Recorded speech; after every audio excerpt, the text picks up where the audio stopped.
Bonjour, compte rendu du conseil municipal du 14 septembre 2021. Voici un résumé des principaux points débattus lors du conseil municipal du 14 septembre 2021. Le conseil municipal s'est déroulé en mairie, en présence du public, mais dans la limite de 5 places sur inscription préalable. Décision du maire. Reconduction du contrat Sodexo pour les repas de la cantine scolaire. 3 entreprises ont répondu à l'appel d'offres. Sodexo et SHCB étaient conformes au cahier des charges et avec des propositions financières équivalentes. Le contrat a été renouvelé avec Sodexo pour 1 an, avec tacite reconduction possible pendant 3 ans. Le précédent contrat avec Sodexo ayant donné toute satisfaction, c'est donc le choix de la sécurité qui a été fait. Le montant de la prestation n'a pas été évoqué en conseil, pas plus qu'une éventuelle baisse ou hausse du coût de la prestation. S'agissant d'une décision unilatérale du maire, il n'était plus possible d'en discuter. Prolongation de l'avenant du contrat d'adressage pour le déploiement de la fibre optique. La prolongation est faite jusqu'en mars 2022. Actuellement, le dossier est à l'étape du changement des rues, avec des propositions envoyées aux habitants concernés. L'objectif de la fin de chantier est fixé à mai 2022. Il est regrettable que ce chantier s'éternise car certains habitants s'en trouvent pénalisés du fait de l'impossibilité de se faire accorder à la fibre optique. C'est d'autant plus insupportable en cette période post-Covid où le télétravail se généralise. Convention fourrière. Le contrat avec le garage Creuse n'était pas reconductible. Une nouvelle convention avec Bourgoin d'épannage a été signée. Elle ne concerne que l'enlèvement des véhicules gênants. Délibération. La limitation à 40% de l'exonération de taxes foncières sur propriété bâtie. Les nouvelles constructions à usage d'habitation bénéficiaient jusqu'à maintenant d'une exonération totale de taxes foncières les 2 premières années. Le maire, faute de pouvoir supprimer entièrement cette exonération, a décidé de la limiter au maximum, soit 40%. Les constructions avec taux aidé, type PTZ, Action Logement, Épargne Logement, prêt conventionné, prêt locatif, social, etc., donc pour les accédants à faible revenu, ne sont pas concernés. Cette recherche de nouvelles recettes est censée répondre à une inflation des coûts de fonctionnement liée à la crise sanitaire estimée pour 2020 à 100 000 euros, principalement sur les postes frais de personnel, 70 000 euros environ, mais également au niveau des produits d'entretien, 30 000 euros. Le coût de fonctionnement de 2021 devrait rester à un niveau élevé. L'équipe municipale cherche donc de nouvelles ressources via les taxes. La première étape a consisté à réduire au minimum légal l'exonération de taxes foncières. Une modification du règlement d'urbanisme a aussi été évoquée au cours des débats pour autoriser plus facilement la construction de piscines et récupérer ainsi de la taxe d'aménagement.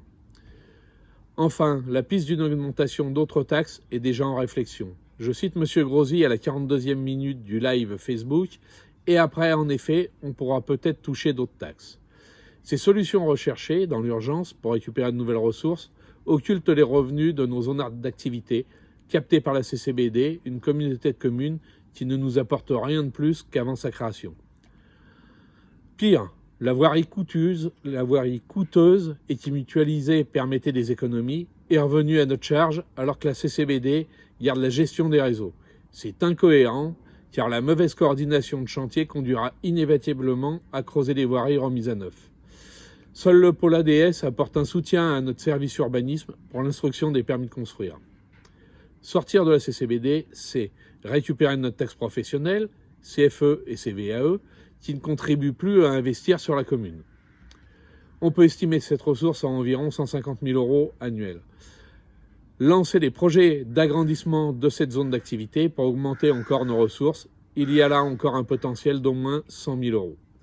Arrêter de financer la construction du siège de la CCBD au coût pharaonique de 3 millions d'euros, et peut-être plus, et arrêter de financer les piscines de l'ex-Pays des Couleurs que nos scolaires n'utilisent même pas. Retrouver une structure à taille humaine, comme la LISED, avec 7 communes contre 47 à la CCBD, et faire en sorte que notre voix soit audible. Avoir un territoire recentré, proche de l'agglo pontoise, notre bassin de vie, avec qui nous partageons des problématiques communes comme la mobilité. Cette réflexion, il faut en tenir compte dès maintenant et tout au long de la mise en conformité du PLU avec le SCOT, pour économiser et investir pour notre commune et créer emploi et richesse de proximité. Le chemin est long, nous l'avions engagé, il en va de l'avenir de la commune, Nous restons vigilants sur ce dossier dans la limite de notre représentativité au sein du Conseil. Modification du règlement intérieur du Conseil municipal. Le maire a souhaité ajouter 3 points dans le règlement qui encadre le fonctionnement du Conseil municipal. La possibilité d'ajouter une délibération au dernier moment, sous réserve d'un accord unanime des élus, la possibilité d'enlever des points à l'ordre du jour en début de conseil, et la place de l'opposition dans les communications institutionnelles. Notre équipe disposera ainsi d'une page dans le bulletin municipal en version papier, d'une publication par trimestre sur le site internet de la mairie, dans une section nommée Tribune de l'opposition, mais dans la limite de 500 caractères, de la possibilité de commenter les publications Facebook de la mairie. Selon Jérôme Grosy, les supports de communication de la mairie n'étant pas des canaux de propagande, il n'y a pas lieu d'autoriser plus que les commentaires au sein du Facebook. École. La rentrée scolaire s'est bien déroulée, mais la commune a dû suspendre 2 classes suite à des cas de Covid parmi les élèves. Au sujet de la rentrée scolaire, un habitant présent a demandé à un moment du tour de table pourquoi aucun article n'a été publié dans le Dauphiné libéré sur la rentrée scolaire à Saint-Romain-de-Gélénas. Et de manière plus générale, pourquoi aucun article n'a été publié depuis au moins 2 mois concernant la commune. À cela, Jérôme Grosier a répondu que l'article préparé par la mairie pour la rentrée scolaire a été envoyé trop tard au journal, mais que d'autres articles seront bientôt proposés. La rentrée a également vu la fermeture d'une classe sur la décision de l'Éducation nationale. Nous avions alerté sur ce risque à plusieurs reprises et si aucune politique d'urbanisme volontariste visant à proposer des logements locatifs ou en primo-accession à la propriété ne sont mises en place pour accueillir de jeunes ménages, d'autres fermetures de classes suivront. Urbanisme. Lancement de l'EAP numéro 2, route de la Girine. Le permis d'aménager a été accordé. Prochaine étape, la délivrance des permis de construire. Actuellement, il y a environ 60 permis de construire à venir sur une période de 18 mois. Il s'agit pour beaucoup de réhabilitation, de transformation de granges, de division parcellaire. Une vingtaine de projets sont à vocation locative et certains de ces 60 permis sont déjà en cours. Une proposition de mise en ligne sur le site internet de la mairie des autorisations d'urbanisme et des permis de construire accordés a été soumise à l'équipe municipale afin de faciliter la consultation par les habitants. Il nous a été répondu que c'était compliqué avec le site internet actuel, qui a pourtant été rénové par la nouvelle équipe, et que la population peut déjà venir les consulter physiquement en mairie. Dommage pour une équipe qui prône la communication, la transparence et l'utilisation des nouveaux outils numériques. Début de la mise en conformité du PLU de la commune avec le nouveau SCOT. La première étape consiste en l'élaboration du cahier des charges afin de choisir un cabinet d'urbanisme. Il est déjà envisagé une remise en cause de la règle des 4 mètres de distance en limite de propriété pour les piscines, afin d'augmenter le nombre de projets et de récupérer de la taxe d'aménagement. La municipalité semble déjà s'orienter vers le quantitatif pour engranger de la taxe d'aménagement au détriment du qualitatif. Travaux. Vidéoprotection. Le réseau de fibre optique pour la vidéosurveillance est en cours de déploiement. Le raccordement des coffrets d'alimentation des caméras est également en cours. L'entreprise Cap Sécurité interviendra ensuite pour finaliser l'installation des appareils. Adressage. Les propriétaires des rues concernées par un changement de dénomination ont été sollicités, notamment pour des voies privées. Le port. Les marquages au sol sont terminés. Il reste à fixer la date de réception de chantier. École. La toiture est terminée. Les travaux de réfection des menuiseries ainsi que la mise en œuvre des faux plafonds seront réalisés pendant les vacances de Toussaint. La classe endommagée par les infiltrations d'eau a été réouverte. La salle informatique a été reconvertie en salle de réunion pour les professeurs. Les sanitaires condamnés avant travaux ont été rénovés et rouverts. La classe de maternelle qui a été fermée par l'inspection académique a été transformée en cantine annexe, ce qui a permis de passer à 2 services au lieu de 3 au niveau du restaurant scolaire. Les jeux extérieurs et les locaux ont été rénovés par nos services techniques. Environnement. Sitcom. Le nouveau syndicat de ramassage des ordures ménagères fait évoluer ses pratiques.